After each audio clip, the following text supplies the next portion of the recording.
Do you think Trump has gone mad after his recent statements about Canada, the Gulf of Mexico, and Greenland? Do these statements have any substance in them?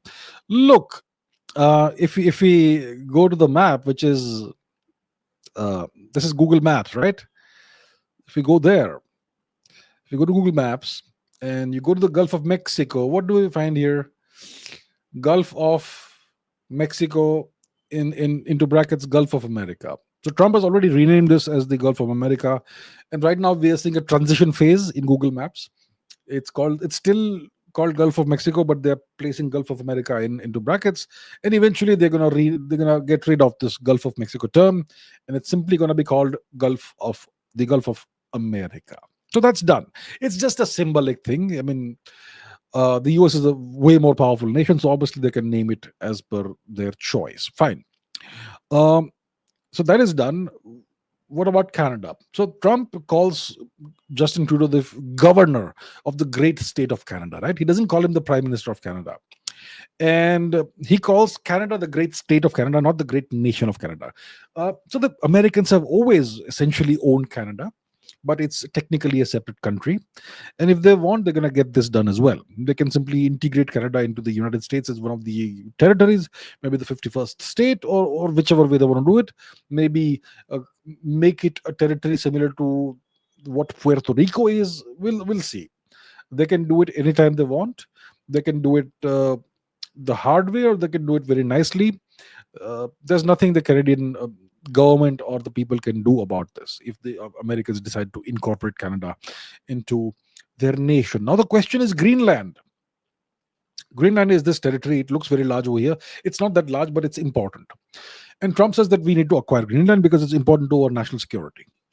So Greenland technically belongs to Denmark. What is Denmark? It's a small little country over here. It's one of the Scandinavian countries, one of the erstwhile Viking countries. And Greenland, for historical reasons, I will not go into them. It belongs to Denmark.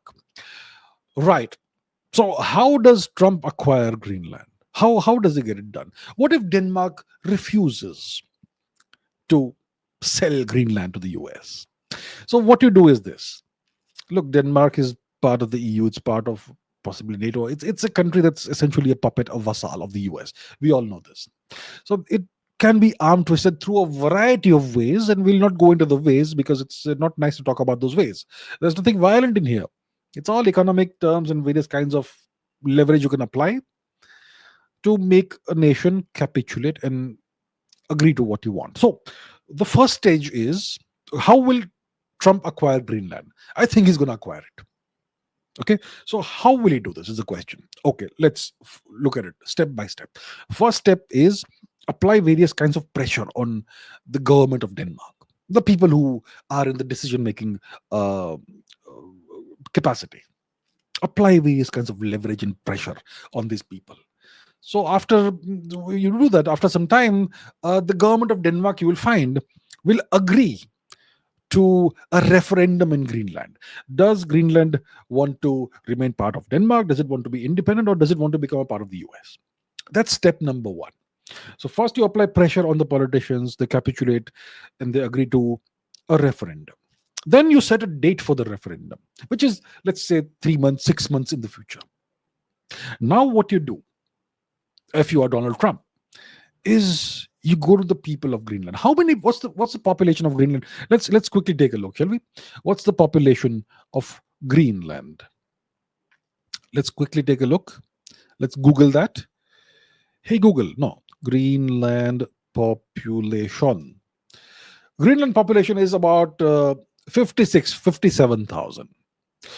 Okay, so what Trump does now is that once the date of the referendum is set, he makes a promise to the people of Greenland.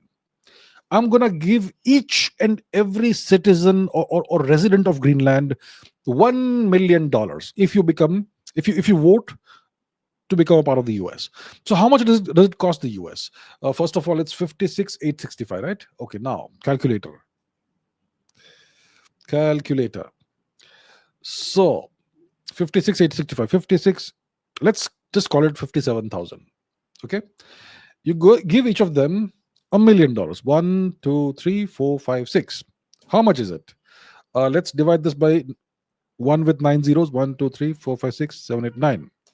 It is $57 billion.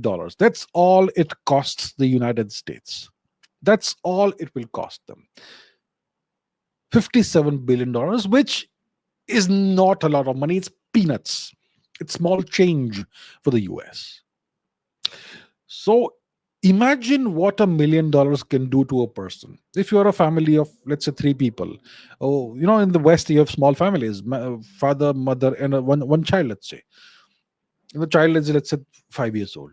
You get $3 million as a family. You're set for life if you have any sense, right? So all Trump has to do is to promise every single citizen or resident of Greenland $1 million if Greenland votes to become part of the US. Done deal. It's a done deal. Everybody will jump at the opportunity. Let's all vote and ensure we get $1 million each. That's how easy it is. That's how easy it is. And it's going to happen. So Greenland, in my opinion, is a done deal. Sooner or later, it's going to become a part of the United States. There we have it.